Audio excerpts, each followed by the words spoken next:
welcome to the third episode of the Travel Astrology show with me, Alex. I hope you enjoyed episode 1 and 2.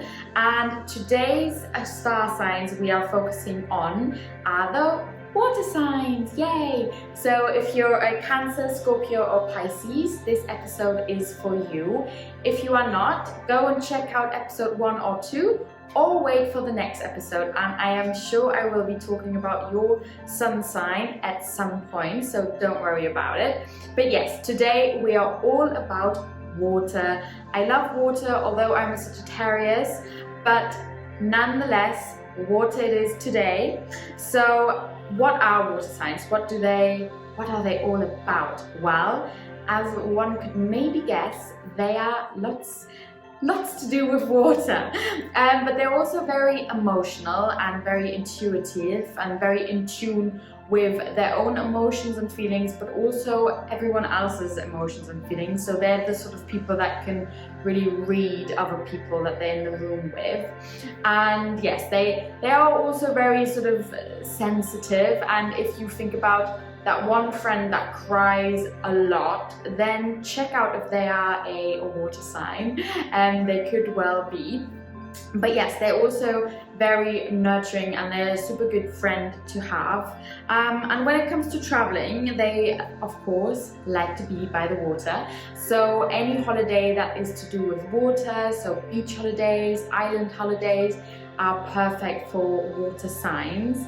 They're not the type of signs that want to, go partying 7 days a week and do loads of activities and go scuba diving and run around wildly. They're more into all like chilled and a bit sort of thinking about their own soul and what is good for it, and into like maybe going to the spa and having a massage. And they really like to go traveling with their partner, so they're not into like going traveling and meeting loads of groups of people in hostels and going partying. More just chilled and taking care of themselves, which is quite unusual because usually they're the ones taking care of other people. So yes, let's have a look at what each sign is all about and where they should go traveling. So we are starting with the Cancer. So they're super caring and intuitive and faithful, but they can also be a little oversensitive. They probably wouldn't go traveling too far away from home because they do tend to get a little homesick because they are very family orientated. So they might be going away somewhere inside of Europe, if they are from Europe, of course, and nothing too stressy. So they're all about calmness and no action-filled holiday where it's just like we were talking about in some of the other episodes where people are going just crazy on hikes and then in the evening they're going partying. Something a little bit more calm and chilled, and taking care of themselves, really looking after themselves and sort of turning off the world around them and just taking a step back. That is perfect. So a place that sort of is in tune with that would be Italy. So Italy is perfect to just sort of there's a German saying for this where you sort of like let your soul loose, and that is perfect for the Cancer going to Italy. Next up is the Scorpio. So Scorpios are very determined and devoted people. They can also be a little jealous, but Scorpios are sort of very hard to pin down because they can be a little bit mysterious and quite unique, and each Scorpio would probably want something different to the next Scorpio. So it was a little bit difficult to find the perfect place for a Scorpio, but I have actually forgot myself. No, I have gone with Scandinavia.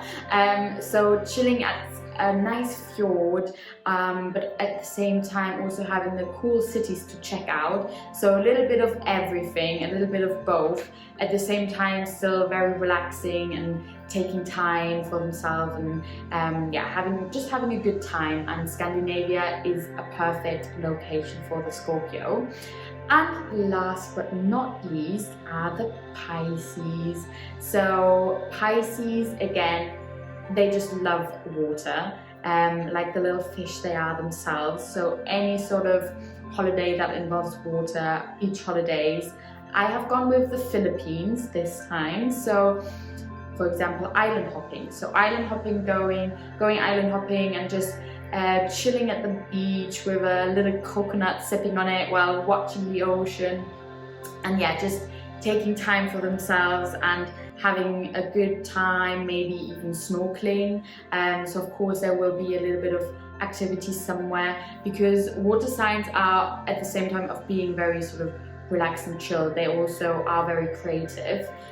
So any holiday that also has that creative side to it, so maybe going, you know, for like a little cooking evening or something like that, that would be perfect.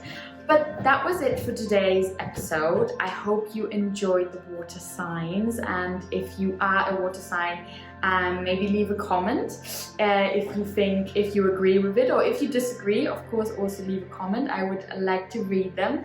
And yeah, watch out for the next episode if your star sign hasn't been mentioned in this or the last episode. And yeah, thank you very much for listening, guys, and I'll see you next week.